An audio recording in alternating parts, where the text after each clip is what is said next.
Hello, everybody, and welcome back to the 19th episode of Sox and 4 podcast presented by Ride the Wave Media. We're the guys over from Hot Corner, and we're brought to you by 1 in 100. 1 in 100 is the only online raffle website giving fans and experience seekers the chance to win tickets to live sporting events, concerts, music festivals, and more. Whether it be from your desktop or mobile device, winning tickets to your favorite events has never been so easy and fun. Choose your desired event, purchase a raffle ticket into the draw, and you could be the lucky winner. I know that 1 in 100 keeping us alive. They got a lot of fun stuff coming out for the Bruins and the Celtics now that the Patriots season is over. So be on the lookout for that. Enter into the draw. You could be sitting basically almost courtside, row 4 for next to nothing. It's definitely worth the entry into the draw. But we are back. It's baseball time. It's January, but we got a lot of news happening right now. Red Sox making deals across the league. We got all kinds of free agency things happening, and we're going to cover it all in this, hopefully try to get it all done in one show. Got a lot to talk about. My name is Brandon. We got Matt, and we got Dylan with us today. Good to see you guys. What's up? How you guys doing? I'm Matt Marini. First time making my debut on the podcast. I'm a rookie here. I've been at Ride the Wave for a while. First time on the pod. So yeah, I'm excited to be here. Fun stuff. Yeah, we're very high tech in this podcast. We got me and Matt on the same screen right here. But yeah, how's it going, guys? We cross country covering Sox right now. Yep. Miles, millions of miles apart, something like that. It's been a while. Let's start. The 2019 Red Sox didn't live up to expectations. We're on to 2020 now, but we do have to say goodbye to a few fan favorites that have departed the Red Sox officially. So we're not going to say goodbyes to like the guys like Brock Holt or Mitch Moreland, guys that aren't officially gone and signed with another team yet. But we're definitely going to say goodbye, good luck to our former Cy Young winner, Rick. Let's start off with the good news here. Okay. Let's start off with the good news. You want to start with the good news? We're not saying goodbye to Mookie Betts. We're not saying goodbye to Mookie Betts yet. Yet. We got him for one more season.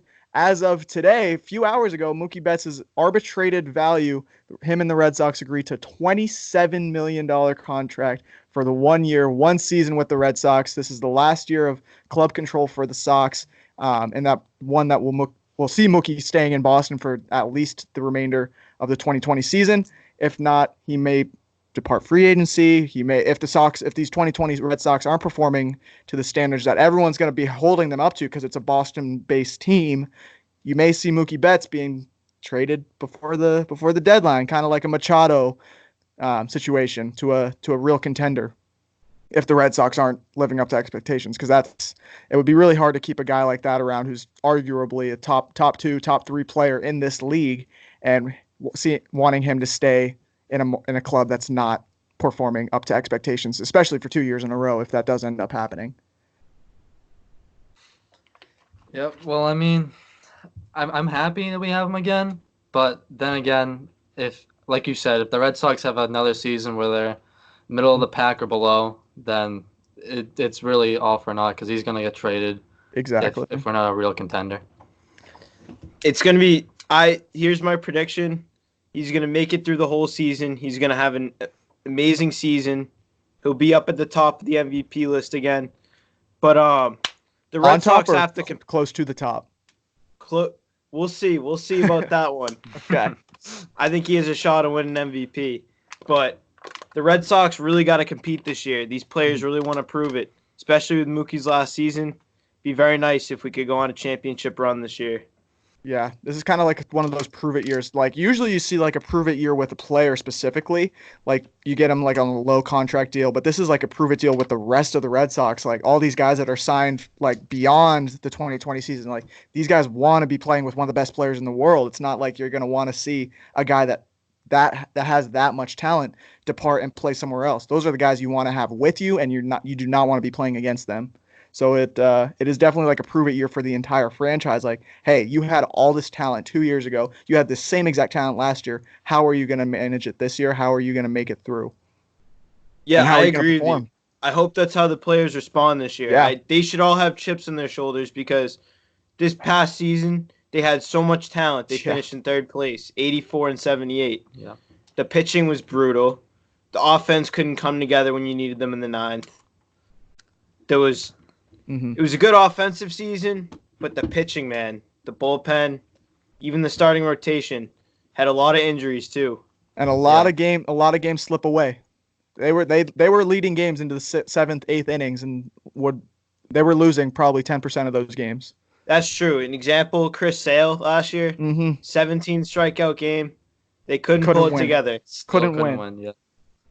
That was against Colorado. I remember that. That was really frustrating. That might be like, of all the disappointing bullpen situations that happened with the Red Sox last year, and seeing this Chris Sale, like, he was talking to Alex Cora, like, there's video of it in the dugout, like, hey, I only need 3 more for 20. Like, why not? It's only happened once this century, or like once this decade. Why not? See if I can be the second guy to do it. And Alex Cora was like, it was like, what, 8th, 9th inning? That's like, what I was saying. I really wanted him to go out another inning. No. He had to. He probably could have got 1 or 2, but maybe would have got. He had it. But the offense wasn't producing anything. You got to help that guy out. You sign an extension to stay here. You gotta make him, like, get him some wins. He's one of the best talents in the American League, pitching wise, and you have to be able to back that guy up, get him the wins he deserves. That just proves to you how frustrating the season was. I mean, this was one of the top moments of the season too. 17 strikeouts for Chris Sale. Like, it was one of the best moments of the season. And it seemed like a recurring theme too. Our offense would be good 4 games straight. That time of the week comes around where it's Chris Sale's turn. Nothing happens. You're getting 1, 2, maybe 3 runs if you're lucky in those games. Yeah, exactly. It was so frustrating to watch. Also, with Mookie Betts getting a new arbitrated deal, we have 2 more players today that got their deals figured out and what their salaries are going to be for 2020. One of those being Jackie Bradley Jr., who is also in the final year of his contract with the Red Sox and final year of club control before he's a free agent. Same situation as Mookie Betts, just getting paid $16 million less. Jackie Bradley Jr.'s deal is set for $11 million in this upcoming season, and he's still on the trade block. What do you guys think about that? I agree. I've been a vocal supporter of Jackie Bradley at least being an option for a trade because, I mean, obviously what he does in defense is incredible. Yeah. But his offense is so inconsistent, and when he's bad, he is bad. Like, one of the worst in the league when he's not on. And it's just, I feel like a lot of teams, like especially young teams, will value him high, and we can probably get something, maybe a bullpen piece, just for a trade, at least test the waters. Absolutely. I agree. I feel like he needs to stay on the trade block. I think that, like, his offense is just not good for the team. With this team struggling, especially pitching wise, it would be nice if we could trade him for a top reliever, because that's the thing. The Red Sox want to compete. We need some pitching help this year. That goes for starting and bullpen. I think the problem with, like, the obvious problem with trading Jackie Bradley is, like, what Matt was talking about, how he is, like, cream of the crop when it comes to defense. Gold Glove candidate every single year of his career. He's only won once. And the fact that he has these slumps and then these hitting, like, great weeks in a row and great streaks that he starts, like, he's what? You just think a few seasons ago, Jackie Bradley had this insane run, probably 2016 season, where he had a hit in like 27 straight games to where he is now, and he went probably 20 games without a hit, and he was searching for his, like, the breakout, the slump, if you will. The same thing that kind of happened with Chris Davis over in Baltimore, just it wasn't, like, covered as much because it wasn't quite to that level, but it was still a bad slump. He is, when you look into the dictionary and search, like, streaky baseball player, Jackie Bradley is the picture next to it because of how great he can be. He won the American League Championship Series MVP 2 seasons ago, and then had a batting average of .210 this season, something like that. Don't quote me on that, but Jackie Bradley is one of those streaky players. It will be difficult to make a deal for, like, a top reliever type guy, because you don't want to give that for a guy who's only going to be contributing like 2-3 hits a week during, like, the bulk of the season. Exactly. And he's so talented too. Like, when he gets on base, he's a threat to steal. He covers so much ground in center field. but it's just such a shame to see him swing and miss on fastballs high Right. over and over and over again. And especially he had this offseason where he said like, yeah, 2018 wasn't a great year for me, but I think I'm going to have like a breakout year. Like he was working with JD Martinez's hitting coach throughout the majority of the offseason when he was with the club in Florida for spring training and even beforehand during just like some optional workouts. Jackie Bradley was like working on his craft and like was confident like, yeah, this is going to be my year. This is going to be something different that you guys haven't seen before. I'm going to be like JD Martinez when it comes to holding a baseball bat in my hand. Like those guys are like the exact opposite. Like JD Martinez, Yeah. you have the offensive juggernaut, but then like can barely catch a fly ball on the regular, and then you have Jackie Bradley who won't drop a ball to save his save his life, and then can barely hit a ball either. So the third guy that we talked about or that got his arbitrated contract today was Matt Barnes, maybe the closer, the guy that we thought would be the closer at probably this time last year, but definitely didn't look comfortable in that role this year. Do you think he's one of those guys that could be like if Alex Cora does the same kind of method before he like started leaning pretty heavily on Brandon Workman? Do you think Matt Barnes could be one of those guys who's like in the ninth inning every so often in like a 2-run game? Yes, I have all the trust in him. He's how many years has he been on the Red Sox for? 2, 3, 4, something like that. Yeah, it's been a while. He's been on this team for a while. I think he can handle those situations. He's proved it. He's been, he's had some ups and downs, but we've seen a lot of good with him in the Red Sox, and hopefully that happens this year. That's what we need from him, especially with see all these players in the arbitration. I'd hope they have a chip on their shoulder, especially Matt Barnes. It'd be nice if we can use him in some eighth inning situations, ninth inning situations during the season. Yeah, I mean, I prefer him more in the setup role. If I'm going to be honest, I feel like I think I'd agree with you there. Yeah, I agree. Yeah, and like, I mean, you said earlier, if you're going to look up somebody who's a streaky player in a dictionary, you'd see Jackie Bradley. Sometimes Matt Barnes is a good candidate for that too, and because of that, I don't feel that comfortable with him as a closer. I feel like if Matt Barnes is our closer, then we still have room for improvement in our bullpen. I think we need a real closer, and he's a real setup man, and that's where he should be. That's a good point. I think Brandon Workman will step into that closer role nicely, especially if he's given that designation from spring training onwards. Like, yeah, this is your job. Run with it. Like, this is what you have to do. Like, we're not going to be throwing you in there eighth inning. Like, we just need you to get 3 on the offhand, maybe 4 outs on any given day. Like, can you do that? And like, you're going to get an answer from Brandon Workman. You're going to see what type of guy he is if he's able to do that, or if you're going to have to put like Ryan Brazier or Matt Barnes into that role again and kind of have like not a de facto. We're not going to have like a de facto closer. You're just going to have these eighth inning guys that end up pitching into the ninth. It'll be interesting to see how the new Red Sox GM Chaim Bloom handles. Did I pronounce his name right? You did not. It's like Middle Eastern. It's like the Chaim Bloom. Well, you can call him. I think he said in his press conference like call me Chaim. Yeah, well, I mean, we talked about having the same roster from 18 to 19 and seeing a dip in play. I mean, maybe bringing in the young guy to run things in the front office might spark something in the players, like when Farrell was brought in for 13 and Cora was brought in for 18. Yep, so. And it'll be interesting to see what he does, especially with Jackie Bradley Jr. and Matt Barnes. Maybe he could use them together in a big trade at the trade deadline. Maybe you could bring in a starter. If we had like another like high caliber starter, we'd be all set.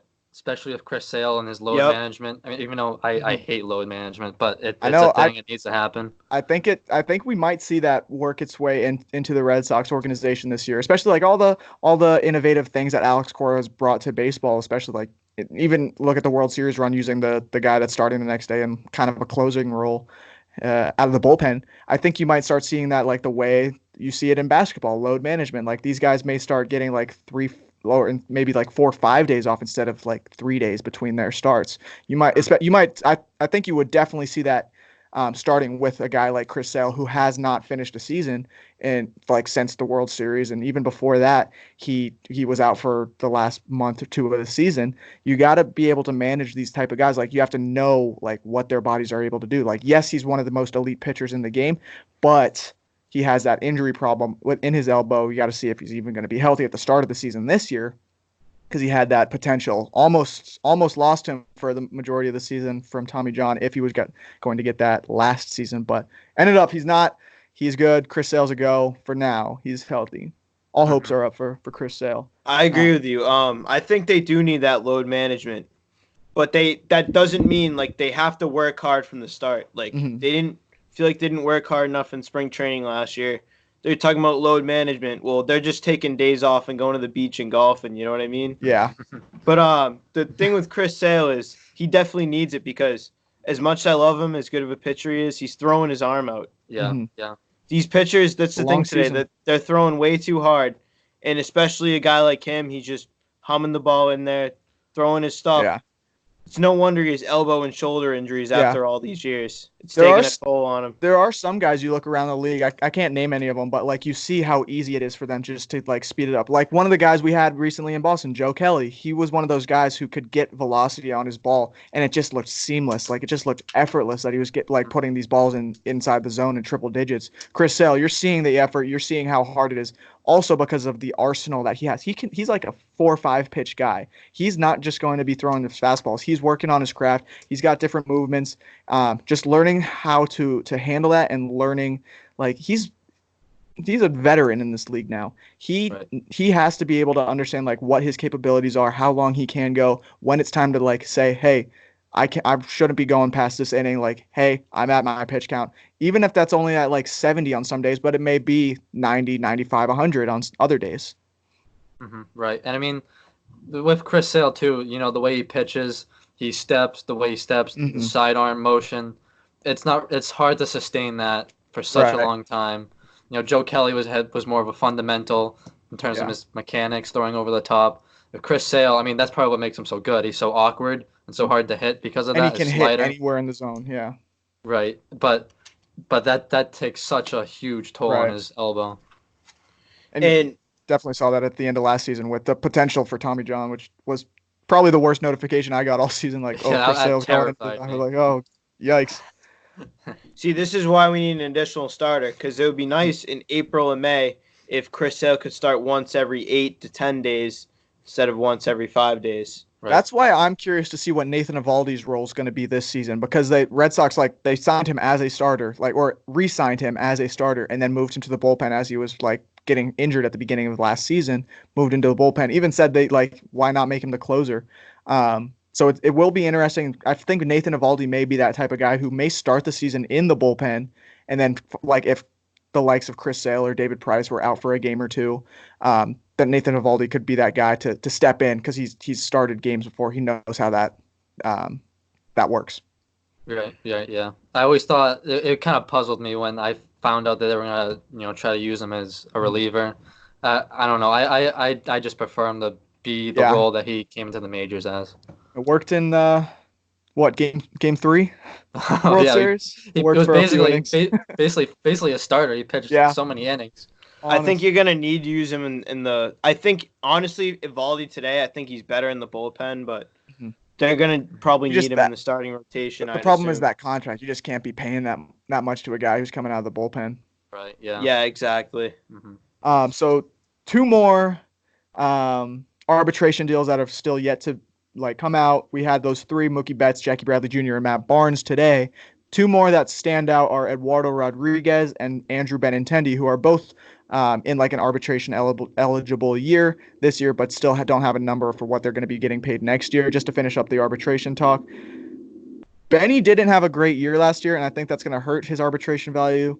Erod had a great year, and that's just going to keep bumping that up. What he was able to do, he was finished 6th, 7th in Cy Young contention this year behind Justin Verlander, who ended up winning it. But Erod's one of those guys who will be a number 2, number 3 starter in the Red Sox organization this year in that rotation. I think he's going to be the number 1 starter. That's my opinion. Oh, that's a bold prediction. That's my hot take. That's my hot take. If Chris Sale's not ready for opening day, you think Erod might do it? Yep. Okay, I like that. Yeah. I think he'll be the opening day starter. We'll save this, put that to the side for later. We'll revisit this one in a few months from now, 2 months from now. And with Andrew Benintendi, so I got to meet Andrew for the second time at Winter Weekend last year. kind of got unlucky because they put you in like a random autograph room, and I got him twice in a row. And he said, I asked him, big year this year, Benny? And he said, yes. And it really wasn't a big year.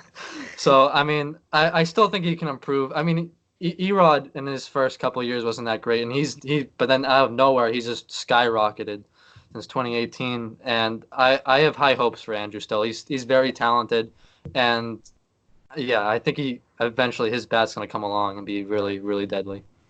He's turning into a veteran now too. He's got to have a big season. Like, he's due for one. You're starting to see like the guys that are back to your like veteran thing, like just the guys that were on like the 2016 roster. Those are veterans now. Yeah. The Killer Bees are like the leader of this team now. Exactly. They're all grown up. I think he's due for a huge year, honestly, because this year he definitely struggled offensively, and you know what I mean? He's capable of producing more than he does each year. Yeah, and he's so fast too. His speed has to be he has to be one of the most underrated guys in the entire league, and when it comes to his speed, and he hustles too. So he's trying hard every single day. So I think things are gonna come around for him either this year or next year. More Andrew Benintendi in like the big moments in the postseason, because like just in like game 1 of the World Series alone, I just looked at the chart for it. He went 4 for 4 in that game before like the last inning, before his last plate appearance. He was ready for the moment, and like just throughout the entire postseason run, like Andrew Benintendi in the postseason was a different animal, and it worked. Like he easily could have been like from if you were to like vote on an MVP for the World Series just from day one, like it's ever evolving. Like you're seeing how guys are performing, you're seeing how pitchers perform. But Andrew Benintendi was probably, with Chris Sale, the front runners for World Series MVP after the first day of competition. And I think he's got that in the tank, like you said, Matt. He just has to like rediscover that. Leave 2019 in the past. It was an off year. It was an off year for a lot of guys on the team. But you have to be able to rediscover that, find it, and like perform on a consistent basis to be one of these elite guys and to man down the left field at Fenway Park. Yeah, and I mean, and he has, I'm not to quote Skip Bayless here, but he has the clutch gene, I think. He does. He made that catch in the ALCS 2018. Oh man, that picture is so cool. Yeah, I mean, I know we're reminiscing a lot about 2018 and trying to avoid 2019, but he can come up in the big moments, and it's just he just needs to keep playing consistent, and he has the ability to show up when we need him to. So I think his potential is very high. Yeah. Just to wrap up arbitration talk, it's always been a weird thing to me, like because like arbitration is you get these two sides, you get the players, you get the team in like a meeting, and then another party, like a third party, decides like, hey, this is how much you're getting paid, run with it, and like that's how like they decide if, and then the players and management have like more conversations about like how close to that number they can actually get, and if they want to make it work, and the Red Sox have made it work with these guys. And just the fact that it's like literally you just go in and say, hey, you're good at this, but you're also bad at this. And I think that probably hurts like some guys. Like I don't remember who it was. It might have been Kevin Pillar. It was someone with the Blue Jays a few seasons ago who got an arbitrated deal and said like, oh yeah, man, some of the things that my own team said about me in those meetings, like I'm gonna remember that. Like you're not like if it comes down the line and you have the ability to re-sign me, or I have this ability to go somewhere else for less money, I'm going to remember all the things you said about me in those meetings. And it's just a weird like concept to me. Just, hey, do this for our team, but if you keep doing this, we're not going to give you as much money. It's like just basic contract stuff, but getting them like in the same room and saying, hey, you suck at this. Like, that's why we're not giving you money. Well, I'm sure Jackie Bradley got an earful about his offense. You can look at it that way, but defense contract. This just feels like one of those seasons where you like have to win this year. You know what I mean? All these guys have. You got to get back all the guys who are in arbitration have something to prove this year. Exactly. Yeah. And it should be a good thing to look at the stats for just those 5 guys alone. Looking at Mookie Betts. It's a tough way to lose Mookie if he's on a plane to a different city next off season after having a bad season. Exactly. So those are all the guys on arbitration. You guys have any last thoughts? I mean, I hope Erod gets paid, and that's pretty much it. Continuing with the good news, since we're going to go from like good news to the farewells. Good news, we do have new players coming into Boston. It's not like we're losing everybody, but we got new guys. We have Heimblum's bringing in a few new guys to replace some of the old veteran blood. First on the list was utility man. This one is kind of a bummer. Jose Peraza from the Cincinnati Reds. Our boy Adam from back in the day loves the Reds. He gassing this guy up. But the problem with this guy is everyone's presuming that Jose Peraza is going to be Brock Holt's replacement. Yep, and then with Pedroia talking about coming back too, it's really, really not looking good. So, and it really, really makes me upset because I couldn't be a bigger Brock Holt supporter. Exactly. And then 2 new pitchers coming into Boston. The first of which started for the Twins last year. I think he had some bullpen games, and then because the Twins were one of the teams that utilized bullpen games, especially since they only had 2 to 3 starters. And Martin Perez was one of these guys who started some of those bullpen games for Minnesota. Left-handed pitcher, southpaw, coming to Boston. And then we also have Chris Mazza, who was claimed off waivers from the New York Mets, right-handed pitcher coming to Boston. And then the most recent was catcher Kevin Plawecki coming over from the Indians in a deal that saw Sandy Leone go to Cleveland. It was very sad to say goodbye to Sandy. It was. I saw him September 30th. I was at the game. I got a fist bump. I got an autograph from him. Yeah. Oh, yeah, I remember that. Yeah. Now he's gone. That was the last time he ever wore a Red Sox uniform. Yeah, Godspeed, Sandy.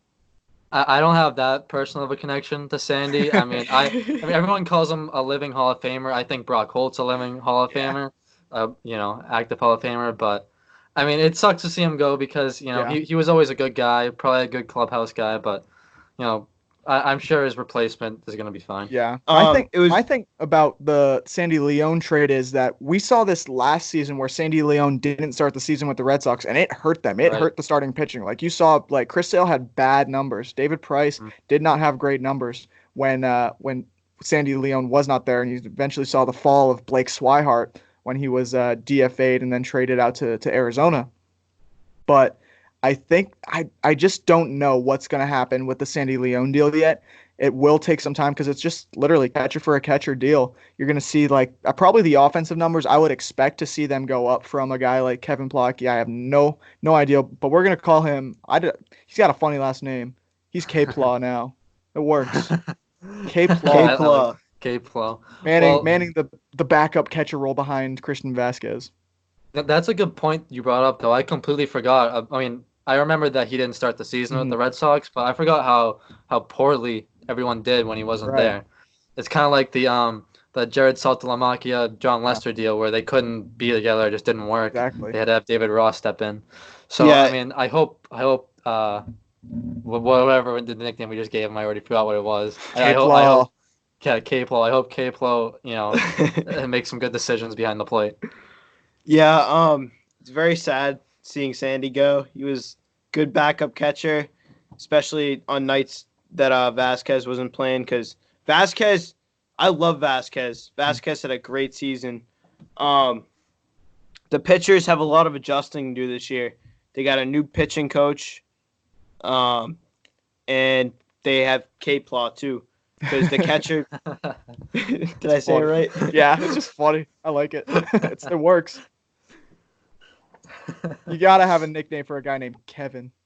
Yep. No one's gonna call him Kevin. Come on, K-Plaw. Coming over from the Indians. It will be. I think that'll be a thing to watch. You should be able to see from spring training from the get go, seeing the first 3 innings, see how he's able to call a game, see what his strategy is, how he's going to be able to work with these elite pitchers. And you got to know that he worked with elite guys over in Cleveland too, like Carlos Carrasco and Corey Kluber. He knows how to work with elite guys. He knows how to call a game. It is going to be unique to see how he adapts to guys like Chris Sale, David Price, if he ends up pitching with those guys, even Erod, who's just got some elite balls right now. Mm-hmm. Right. So moving on from the new Sox and the arbitration Sox, it's time to say farewell to some of our favorite Red Sox players, at least 2 of them, who are definitely gone for good. We already said goodbye to Sandy Leone, who's definitely not a Red Sox anymore. He's definitely an Indian, not coming back. He was in AAA last season and not going to be like a March, April call up to the Red Sox.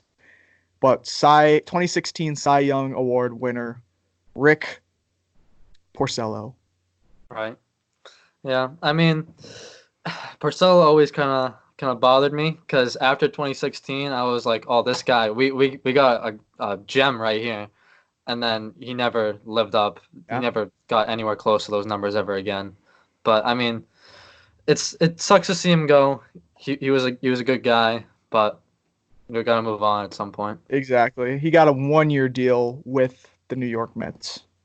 He had a rough 2019 season, but man, I thought he was a good pitcher. I really wish he was coming back this year. It's kind of disappointing. That being said, I just hope we bring in another starter. Yeah. He had one of the high points of the season in a pitching performance. I think he shut out the Yankees this year, and that was like his moment of the year. Yeah, another streaky player. Right. But streaky enough. He was streaky, but he would show up when you needed him. Right. I don't know his numbers, but from this last season, I know they were definitely a dip from like a guy being in Cy Young contention. But seeing a guy that was able to win 20 games with a Red Sox team that got bumped from the playoffs without even winning a game, it is impressive. But shout out to Rick Porcello. We're gonna miss you out here in Boston. Maybe Dylan might not, but see you on the other side, Rick Porcello, still a champion. It is funny to look at that when the Nationals were in the World Series and seeing that guys like Scherzer were able to win a World Series, that Detroit Tigers lineup from 6-7 years ago that had like Porcello, it had Anibal Sanchez, it had Max Scherzer, it had Justin Verlander, and seeing that all these guys have all moved away from Detroit, moved on to 3 different teams, and they're all now world champions. Yeah, it is funny looking at that list. It's like KD, Westbrook, and Harden. Right. They all got an MVP once one of them leaves. And then the World Series MVP. Steve Pearce is no longer with the Red Sox. Yeah, it was on a 1-year deal following the 2018 World Series win, but has since unofficially retired from baseball.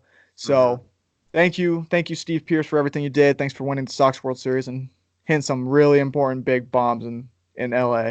Yeah, I mean, I believe me, I love Steve Pearce. I personally think David Price got robbed of the World Series MVP. That's just me. But yeah, I'm gonna miss him. He grew up in Massachusetts, right? If I'm not mistaken. So it was always his dream to play for the Red Sox. So I mean, retiring with the Red Sox is a good way to go out. Yeah, especially since he's played for I remember this when we traded for him, that he has played for every single American League East team, and playing for the Red Sox fulfilled that dream of his that he talked about.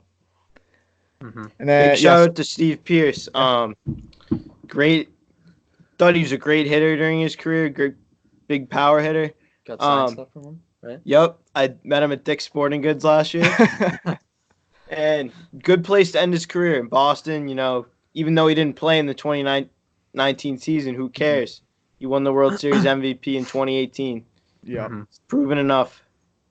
So to those 3, to Rick Porcello, to Steve Pearce, to Sandy Leone, thank you.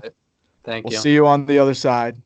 And then gotta say goodbye to Sam Travis too. We got two guys that were designated for assignment this week. We got Sam Travis, who cleared waivers, by the way. My thing about Sam Travis, he's one of those guys like Blake Swire who just never wears batting gloves, and it just looks funny. It just because everyone wears batting gloves nowadays. He's like one of those rare guys who doesn't anymore. But he cleared waivers, so he is still in the Red Sox system, and he's going to be playing for Pawtucket this year. Unless I wouldn't be surprised if they called him up pretty quick because he's got that type of big league power. He also was drafted in the same year as Michael Chavis, so I think he's a good hitter. Yeah, no, those guys have some history together. Definitely, he even contributes when he comes up to the Red Sox. But him and Rusney Castillo are running the city of Pawtucket down there. They're gonna run Pawtucket, and it maybe even in Worcester in 2 years. But then the second of the guys that were DFA'd today, or not today, but at least this week. Today, Marco Hernandez was DFA'd, which is an interesting move considering the Red Sox, they didn't tender him a contract at the end of the season, and then they signed him to a new contract. Right, yeah. Now a month later, they say, bye-bye. Yeah, I don't know. I mean, Didn't he get DFA during the season? I don't yeah, think so. He just didn't clear, or no, he wasn't tendered a contract, so he was non-tendered at mhm. the end of 2019. That's how it worked, and then they gave him a contract hours later. He was the thing I liked about him. He was good pinch hitting Yeah, guy. He'd come in late game he situations, had some big get a moments, hit in big the hits, eighth, ninth inning for us. get on Right. That's what I base. liked about him. He had speed on the bases. He was a good He guy. always came in sharp, ready to play. Yeah, exactly. But it the Marco Hernandez thing, it does kind of open a door for a Brock Holt reunion if you That's- see, like, if you want to pay a guy to potentially replace Dustin Pedroia if Pedroia is not healthy again. Marco Hernandez was one of those utility guys, but along with along with Jose Pereza, I don't even know how to say his name. Jose Peraza. Yeah, I think it's You have Peraza. Peraza. You have Peraza, and if you had Hernandez, though that'd be a definite no on Brock Holt. But now that you don't have Hernandez and you only have Peraza as like your main utility guy, it makes you look twice at a potential Brock Holt reunion. Yeah, I think Brock Holt, like, I mean, I know I'm a huge fanboy of him. You are too, Brandon. I feel like everyone should be. Yeah. But besides that, like, besides like everything, he is a great guy to have in the clubhouse. I don't think there is a better teammate in baseball than Brock Holt. I can't imagine how fun it is to play with him every single day. And the fact that he plays every position, Right. that's so valuable. Anyone could get injured other than a catcher or a pitcher, and he could step in for them. Exactly. Hey, you may see him throw a game eventually. I wouldn't doubt it. Be a Right. position player. That's what I always Ninth inning. wanted. That So what are you I guys' wouldn't want to thoughts? see You that think in he's Boston. coming back? Who? Brock Holt, is he coming back? Oh, prediction time. We should go around the horn. Will Brock Holt return? All right, I'll start. I mean, so I'm going to winter weekend. So is Dylan, and if he doesn't get signed by then, he won't be there. Okay. And I don't think he'll be signed by then, which really makes me upset. And to be honest, I don't know. I feel like I don't know why it's so hard. Just to sign him for a contract. He wants to play here, but I don't think it's gonna happen. To be honest. I really don't either. Okay. I mean, I just don't think the Red Sox have the room right now. They're trying to make room to add another pitcher or two, and I think that's where their focus is going into the season. I think the Red Sox will find a way to make it work. I think that's the reason he hasn't signed a contract yet, because there's a lot of teams that could use his talent. So I think the last few rumblings that I've heard are teams like Cleveland, even the Yankees, Oakland's gone into the mix, the Nationals even. Yeah, I've heard Marlins too. Yeah, and the Marlins. And the problem is in Boston, you just how busy, like how crowded the infield is right now. I think it's going to be a lot of conversations between Dustin Pedroia and management, and then management with Brock Holt to see what the potential is for a possible reunion. And I think that deal would probably look along the lines of maybe a year or two. I think the most Brock Holt gets in a contract is maybe $7-8 million a year. Yeah. Maybe put that in 2 or 3 years. Unless he comes back to Boston on potentially a 1-year deal for say what the Sox could afford right now to maybe $5-6 million. That would be the only way to see Brock Holt return into a Red Sox uniform. But if those parameters aren't met, I don't think he's going to be returning to the Sox, and I think you see him end up in a team maybe out west. Yeah, and just to touch on the Pedroia part, I wrote a blog on Pedroia not too long ago, so go check that out if you haven't. But personally, I love Pedroia as a person. Everything he's done, the way he plays, and I honestly don't want to see him back because of the love I have for him as a person. Because I feel like it just scares me. If he keeps coming back and he keeps getting re-injured, or you know what I mean. Like I want him to just be able to walk and play with his kids someday. If he keeps hurting himself, hurting in that knee that has injured. It could be like really serious. And I think, I mean, he has heart. He really wants to play, but I feel like some people are too tough for their own good. And we've seen this this should be like the third year in a row. I think he comes back, plays maybe a week, gets injured, and then we don't see him again. It's such a disappointing story because he's still on his contract. He's got an expensive contract. he's a big team guy. He's not one of those. He's not Jacoby Ellsbury. Okay, Oh, Right. like God. he actually really wants to play. It's just frustrating. Like he gets his knee surgically repaired. He comes out, plays a few games. Oh, he's got to get the surgery done over again because he tore whatever.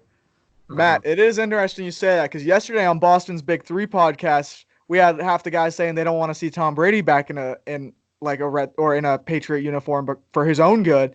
And now we got you saying that you don't want to see Dustin Pedroia back All for right, his own good. well, look, I disagree with them. I want Tom Brady back so badly, but it's just different. But Tom It Brady is. isn't injured.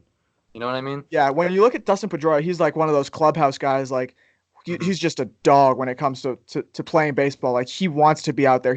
Like he is the purest competitor you're ever going to see. Like I Right. remember hearing a story about when he was in college. He went to Arizona State University, and here like from his first day, like when he got to the team, like he told the starting like second baseman, like, hey, you're not going to have a spot on this roster in like a few months. Like I'm going to take your job. And lo and behold, he went out there and he proved it. It took him a little longer than he said, but he's proved it. And he is one of those elite talents, especially on the shorts or in the infield at second base, who can still make great plays, who can still, I say that like very loosely, can still hit a baseball. He didn't have a great numbers when he in a few games that he has played in the last 3 years, but I would like to see Dustin Pedroia back, and I think he does have that year where he gets getting healthy. Like he said, he's talking to new management. He's talking to Heim Bloom about what his expectations are for 2020, and he's verbally said like he expects to play this year. I don't know what that's going to look like. I know like last year we saw him in that like kind of bench coach role when Right. he Yeah. couldn't play, like still traveling with the team for majority of the season. But I think this is I've said this so many times. I don't think he starts opening day, but I think Dustin Pedroia makes that return for the Red Sox, and it's one of the loudest ovations you're ever going to hear. And it's not going to be like, oh, you're watching your dog get old, and you're just waiting for your dog to kind of move on, and so you can get a new one and fully commit. I think it's hard. It's hard to imagine like the Patriot thing. It's hard to imagine a Patriots team without Tom Brady. It's hard to imagine a Red Sox team that doesn't have Dustin Pedroia, even if it's not in like a coaching or on an on-field role. You're going to see Dustin Pedroia this season in some capacity. We just don't know what it is yet, and that makes it really hard to figure out what you want to do with a guy like Brock Holt who's still available and wants to come back, and a guy like Dustin Pedroia who's being paid a lot of money to not play. Right. And I mean, like, to me, it just seems like the same old story over and over again. I don't know if you guys remember, but there was a story last offseason, saying that they wanted Pedroia to hit leadoff on opening day. Huh. I don't know if you remember that.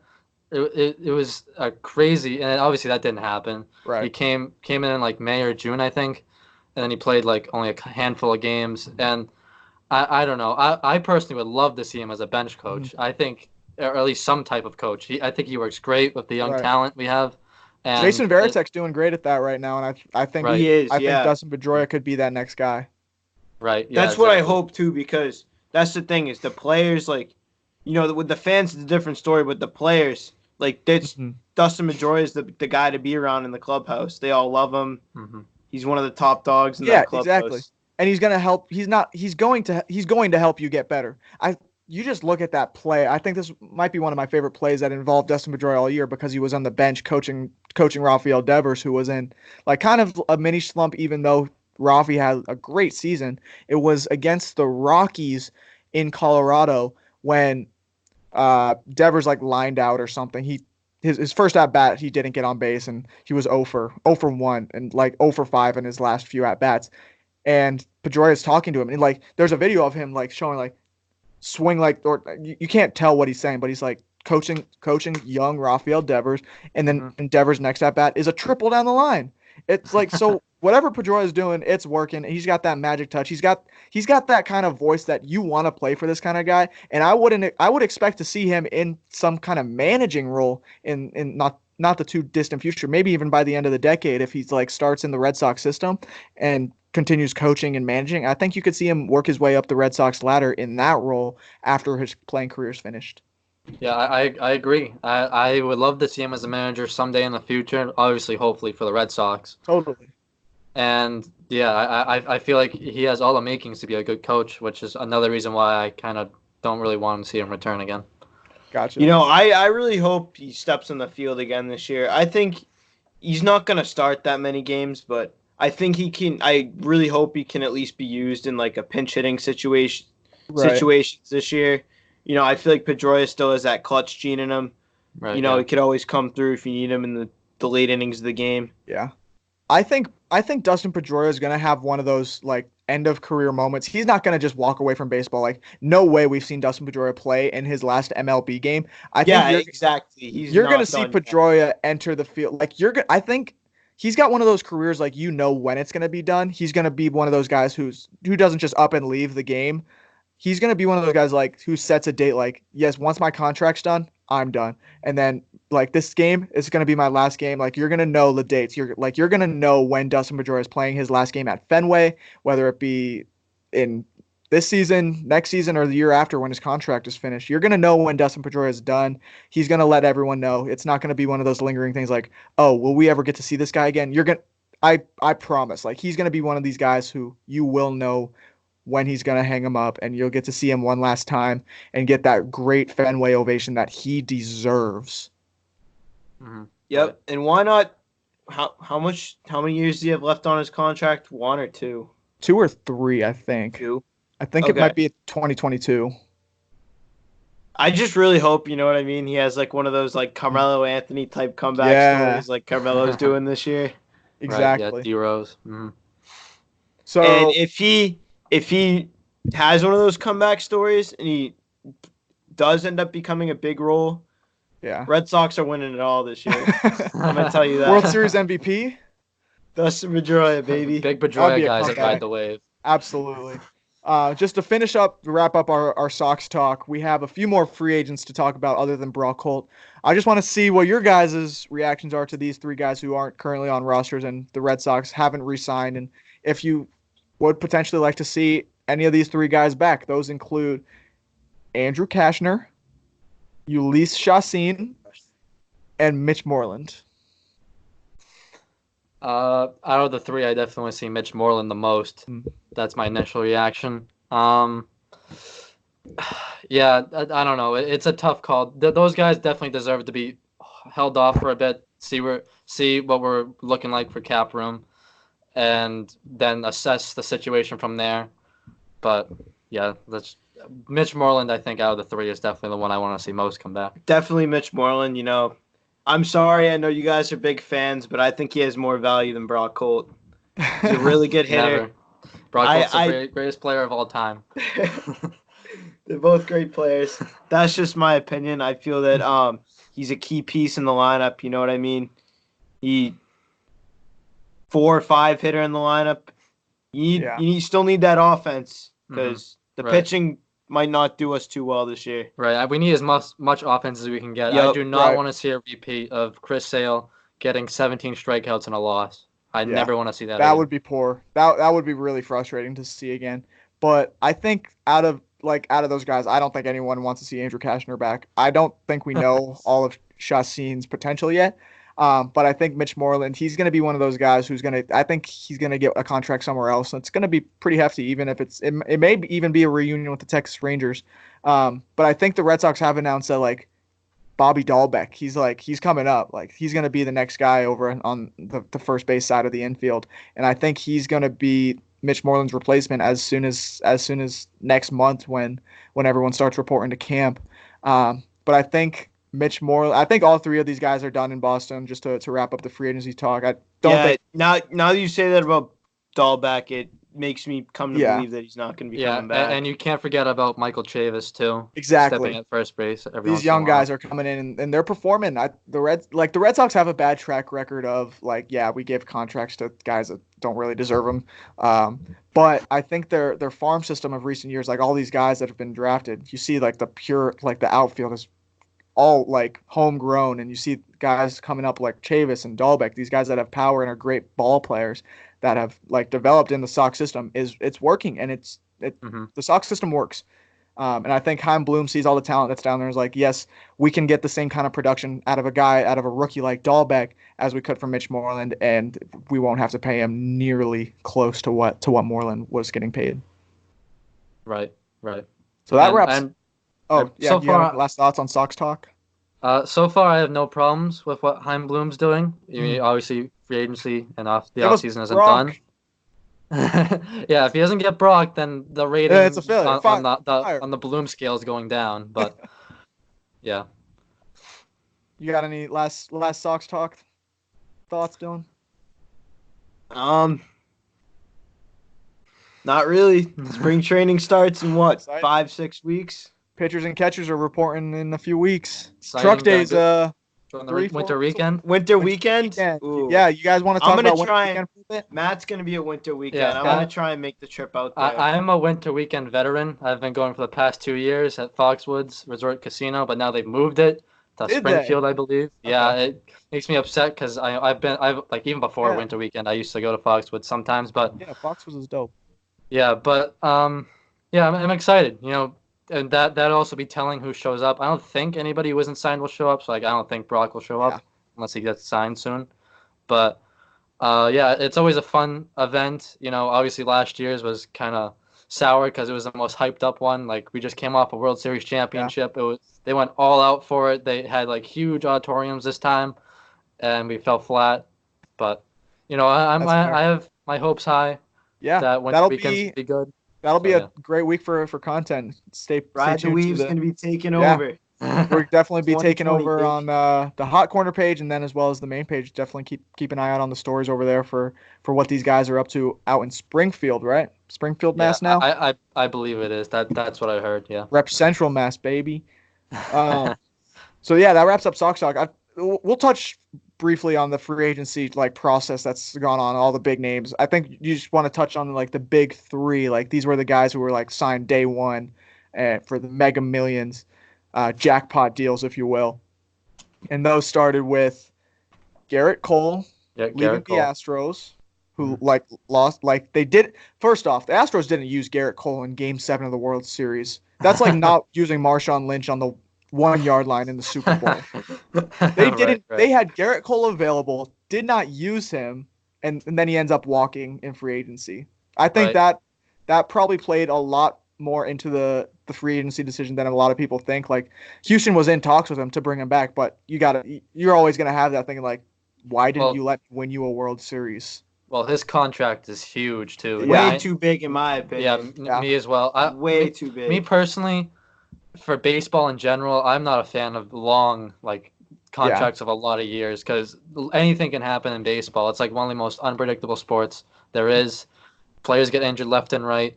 People just lose their mojo left and right.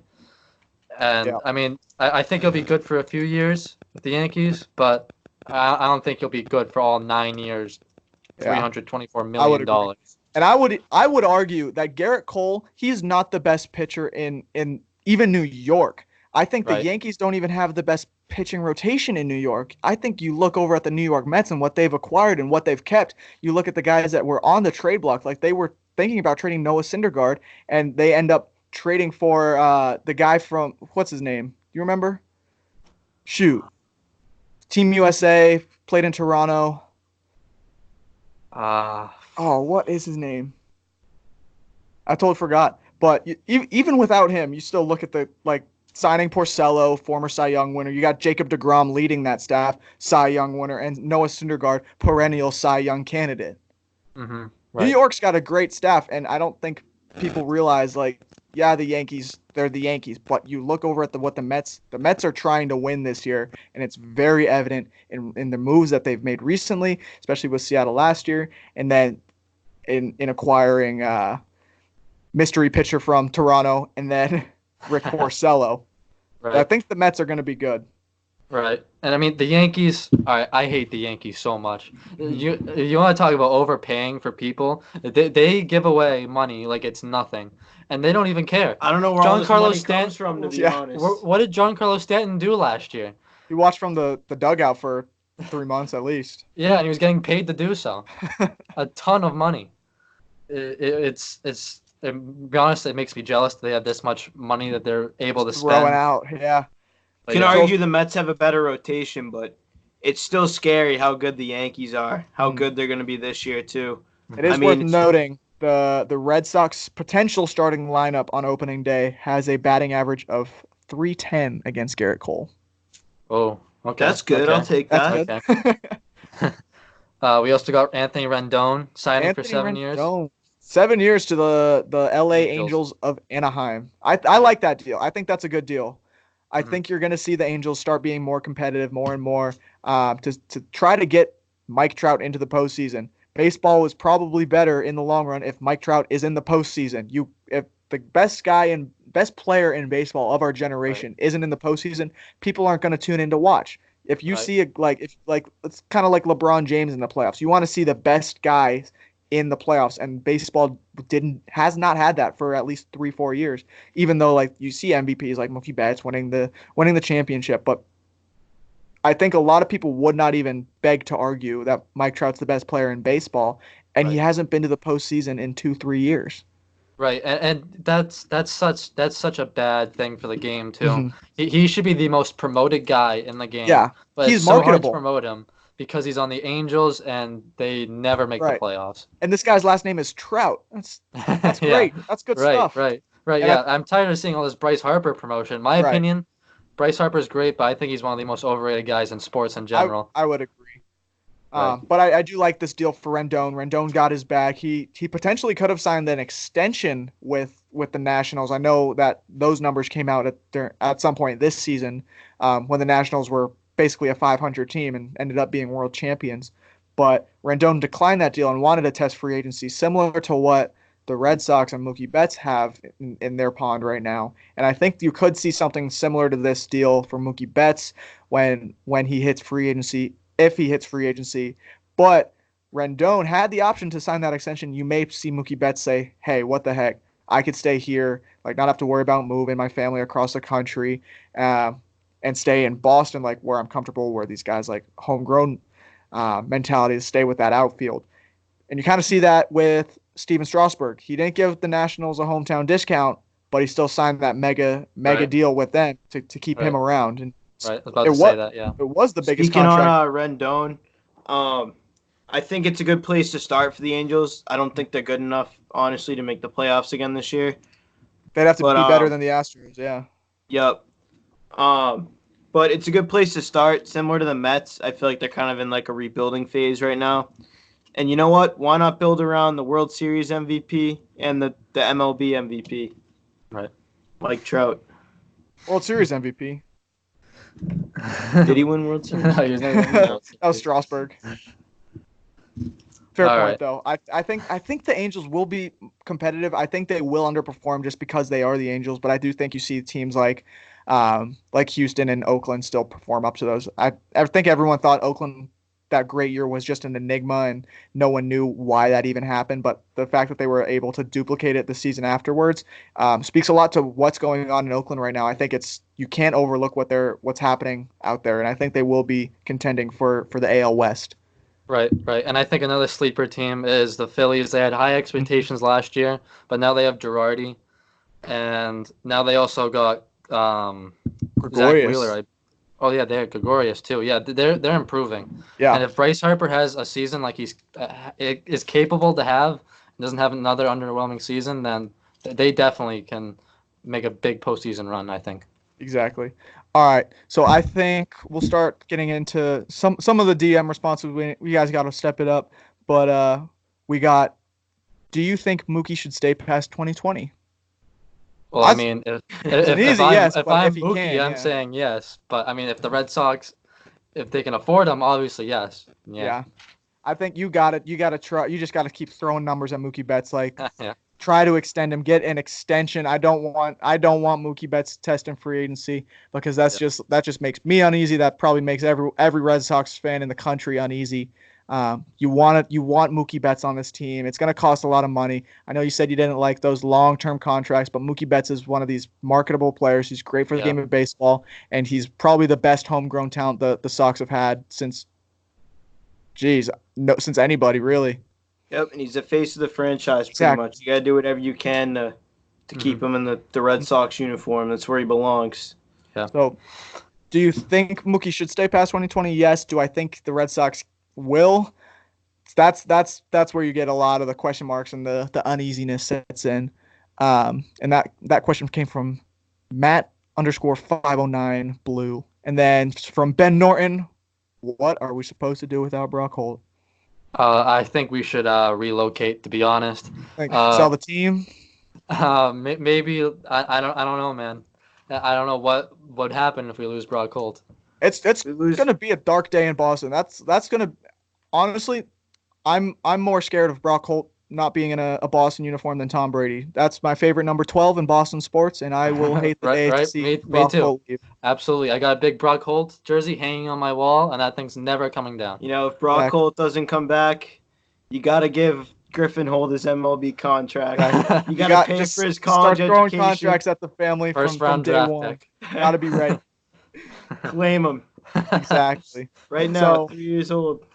That wraps up episode 19 of Sox and 4 podcast, the off-season edition of our show. We'll definitely be back by spring training for more coverage to see what the Red Sox deals are currently, and we still got a lot of progress to be made about what the Red Sox roster is going to look like on opening day. It will be interesting to see where these guys ends up, where Brock Holt ends up, what the number is for Erod and Benny's salaries out of arbitration, which should be coming out at some point this week. But definitely keep it tuned to MLB Hot Corner. Once again, we are presented by Ride the Wave Media and brought to you by 1 in 100, and that is episode 19 of Sox and 4. See you guys. See ya.